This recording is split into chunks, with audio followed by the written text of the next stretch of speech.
Hello everybody, welcome to Totally Tabled. My name is Shaggy, and today I'm doing a full solo playthrough of Merchants of the Dark Road. On the frozen world of Lumi, life is possible only where the blazing quartz thaws the ice. Here, where the dark of night lasts the whole winter long, there is work to be done. Even in darkness, merchants are needed to carry goods and travelers between the capital city, Highreach, and the smaller outlying towns. A clever merchant always journeys with some of the intelligent animals of Lumi. With the aid of these animal companions, and by the light of lanterns, there is money to be made from selling goods and prestige from difficult deliveries. Whoever wants a victory as a merchant must seek both. To set up Merchants of the Dark Road, you must first put together the main board, which is a 6-piece jigsaw puzzle. Be sure to use proper technique, find the 4 corners, and go from there, making sure the picture matches. Then place the market wheel in the upper left corner of the board. This is when you'll realize it's all held together by magnets. After about 10 minutes of messing around, you'll be ready to proceed to the next step. Roll a single goods die and set the wheel so the corresponding good is in the 5 value spot. Place that die on the wheel and place a single die on each of the following spaces in clockwise order. The final 1 value space will remain empty. Then either choose or randomly select 4 of the 5 double-sided buildings and place them on the board randomly. For your first game, they recommend the Blazing Quartz Mine, the Oracle of Lumi, Otho's Lantern Works, and Yettle's Workshop. Place the bag token at the bottom of the Black Market Rondel. Separate the commissions by name. Shuffle each stack and place them in their designated spots. Place the map token at the bottom left spot of the Ruins of Yin Rondel. Place the Ruins die nearby. Shuffle the Dark Road event deck. Shuffle the Shortcut event deck. Place them near the board. Place the wagon upgrade tiles and 5 coins at the bottom of the Good Fortune track in the travel area. I'm using poker chips for this play. Shuffle the companion deck and deal out 3 cards. Add a travel die to the last card. Remove the starting heroes from the hero deck, then shuffle the deck and deal out 4 hero cards into the Ringway Inn district. Shuffle the Good Deeds deck and deal out 2 into the courtyard. Place your player piece into the leftmost space between the Ringway Inn and the Great Bazaar. Place 3 night dice into the lock slots on your wagon board and set them to numbers 1, 2, and 3 going from left to right.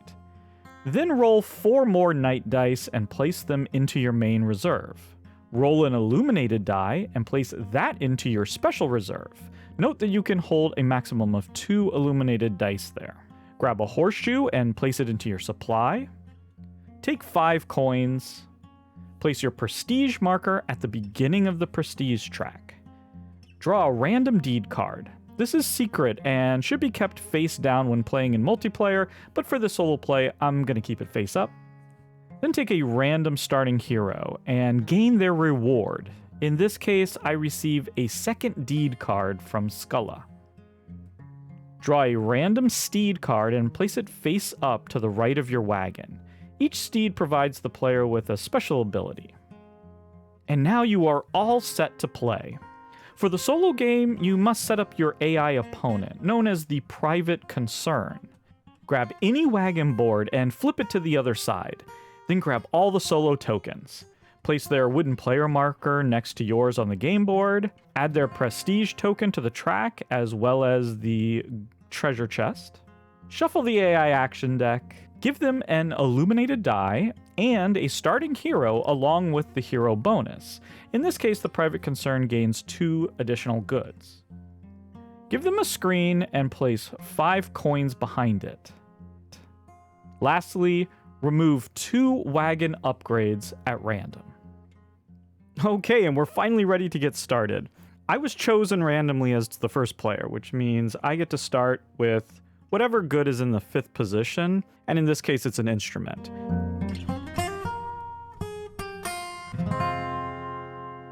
The AI starts with whatever good is in the 4th position and a buck.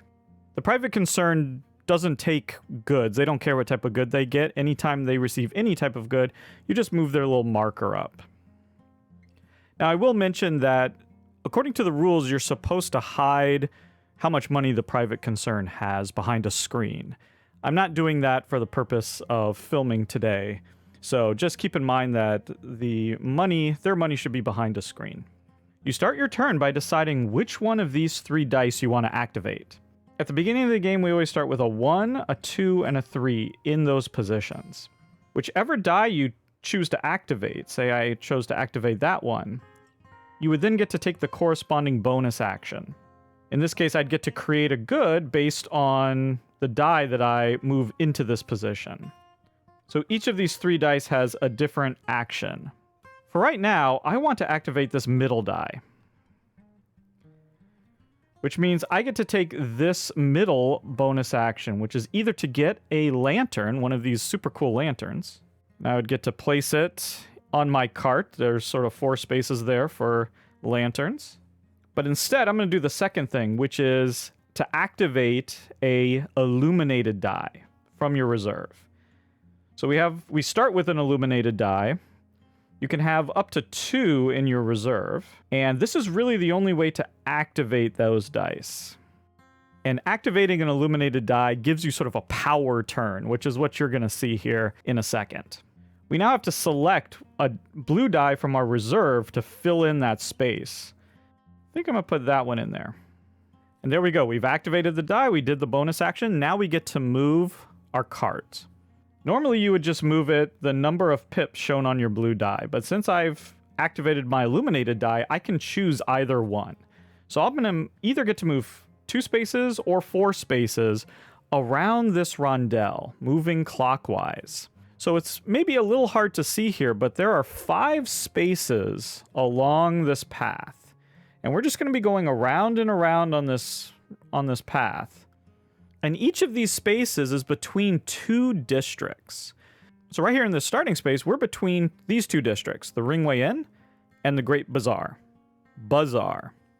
At the Ringway Inn, you get to take additional heroes and sell goods to them for money. At the Bazaar, you spend money in order to get goods. In this space, you're between the Bazaar and the Queen's Commission, where you go to get commissions that you can send out to get prestige points. Right here, you're between the Commission and Jurg's Excursions, which is how you travel to these 2 different places, either to the ruins of Yin or to these various outlying locations where you're going to be sending heroes and fulfilling commissions. Right here, you're between the Excursions and the Dark Market. Dark Market's another way where you can get some goods. And then right here, you're between the Dark Market and the Ringway Inn. I think I'd like to move 4 spaces instead of 2. So I'm going to go 1, 2, 3, 4, and end up right there. Now we do start the game with 1 of these horseshoes, and you can spin that to move either 1 forward or 1 backwards on the path. But I'm happy right where I am. Normally, I would get to activate one of these districts. I would either activate the Ringway Inn or the Dark Market. But because I have an illuminated turn, I activated my illuminated die, I'm going to get to do both of those district actions, as well as this building that's attached. So I'm actually going to get to take 3 actions instead of 1. And that's the power of these illuminated dice. I can do these in any order. And so I think I'd like to activate the Dark Market first. I'll just put this on here to show that I'm activating that.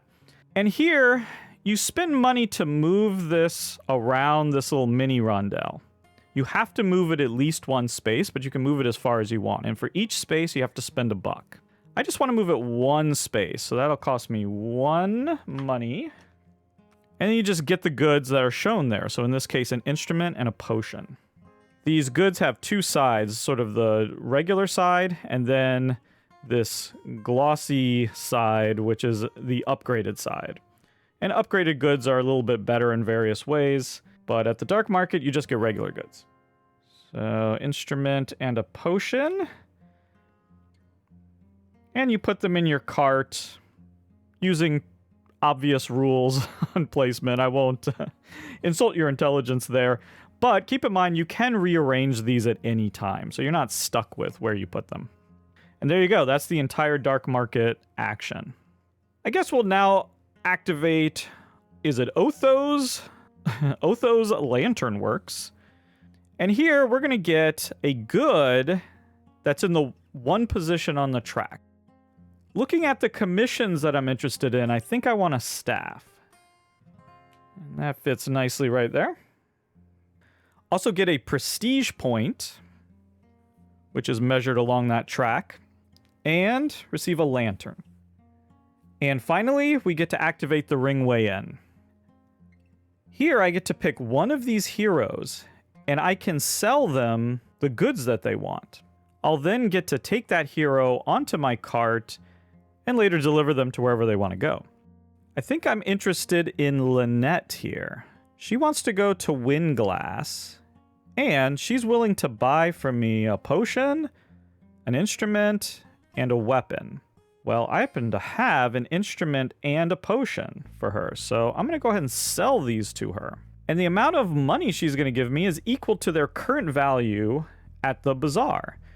So this is in the 5 position, that's worth 5, and the potion's at 2, so she's going to pay me $7 for these. I just bought them for 1, so that was a $6 profit right there immediately. I then get to take her, and you can see down here I get a little bonus. In this case, it's another lantern. And she joins Skulla on my caravan here. You can have at most 3 heroes on your card at one time. We refill the market, and that's the end of my turn. Now it's time for the private concern. On their turn, you just flip their top card. Here it shows where they move. And so they're just going to move to that position right there. And then they get a little bonus. In this case, they just get a good. They're now at 4 goods. And now you look at these starting at the top, and you see if it meets the condition. So in this case, if they have less than or equal to 1 commission, then they'll do this action.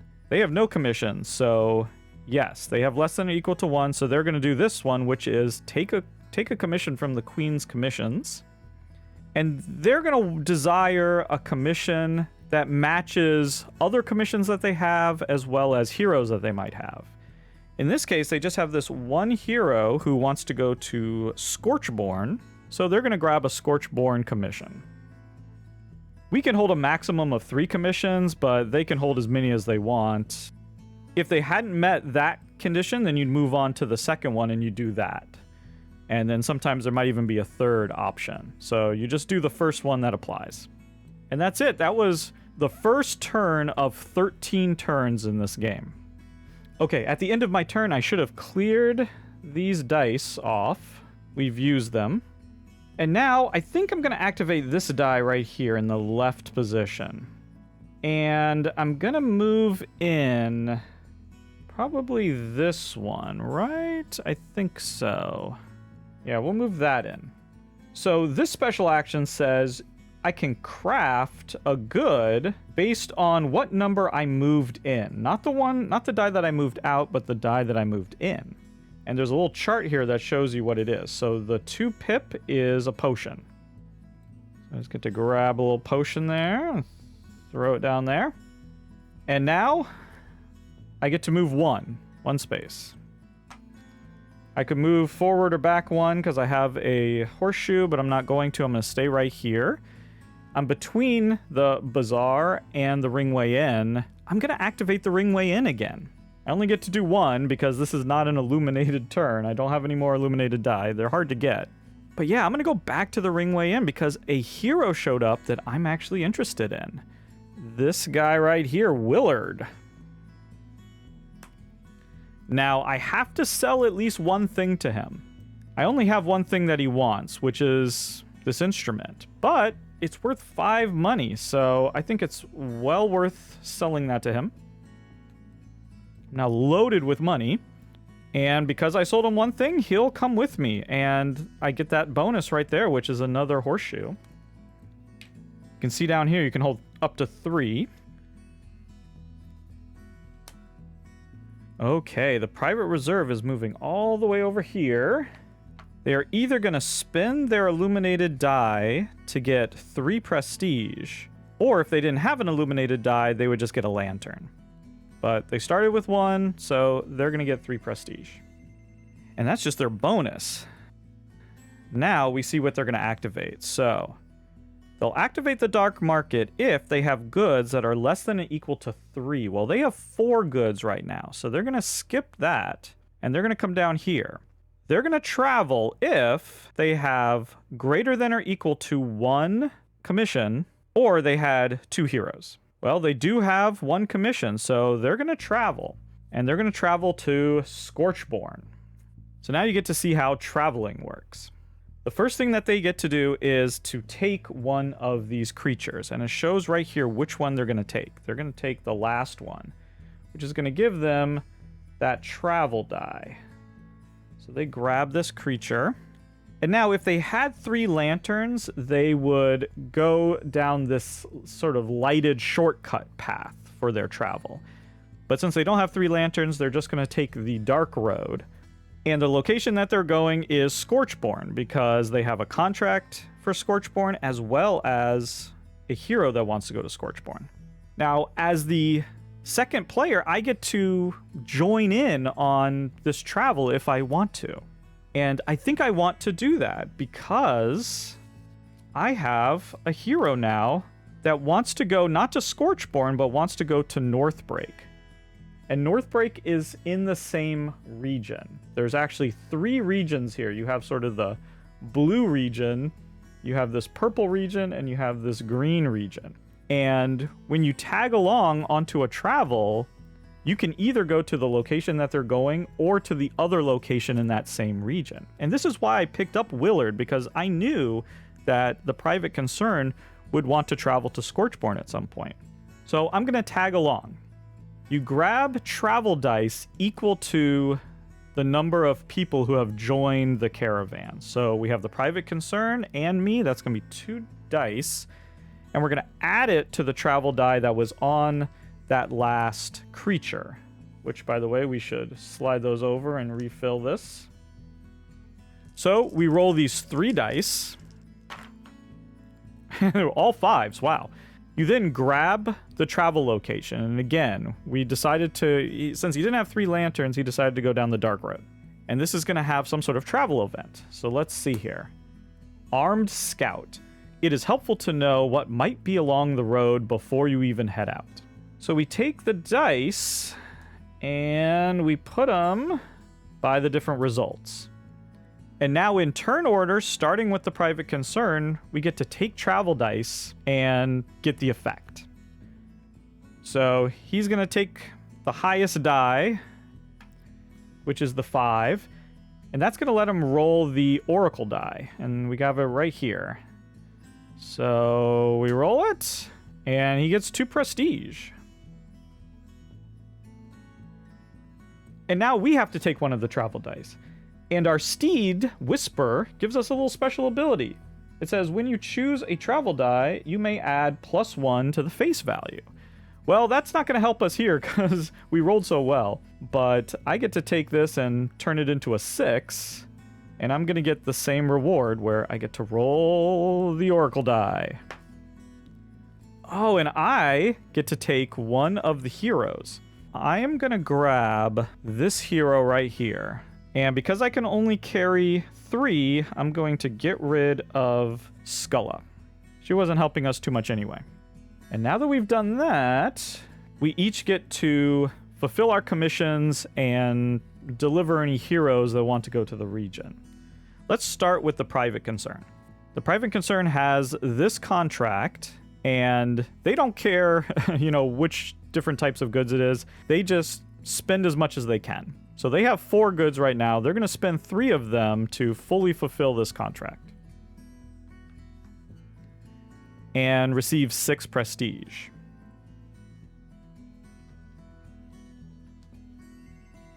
They are also going to deliver this hero to the location that they want to go to. And on the location, it shows you what you get. You get 2 money per hero delivered here. So they're going to take their $2. So for us, it's pretty simple. We don't have any commissions, but we do have Willard here who wants to go to Northbreak. So we'll deliver him and we'll get $2. Now, this is really great for us because, and I haven't mentioned this yet, we have 2 deeds here. And one of them says, if we can manage to deliver people to these 3 locations, at the end of the game, we'll get either 3 money or 3 prestige, our choice. So we're trying to get heroes to Nightpome, Northbreak, and Winglass, and we've now delivered someone to Northbreak. And not only that, but we have 2 heroes in our caravan. One wants to go to Nightpome, one wants to go to Winglass, so we are all over this deed right here. Fantastic. At the end of the travel, the person who went on the expedition, who led the expedition, gets to get a little extra bonus. And right here it shows what the private concern wants. They're going to take the top card of this deed pile here. They're just going to take that. They get the 2 victory points that are shown right there. And not victory points, prestige points.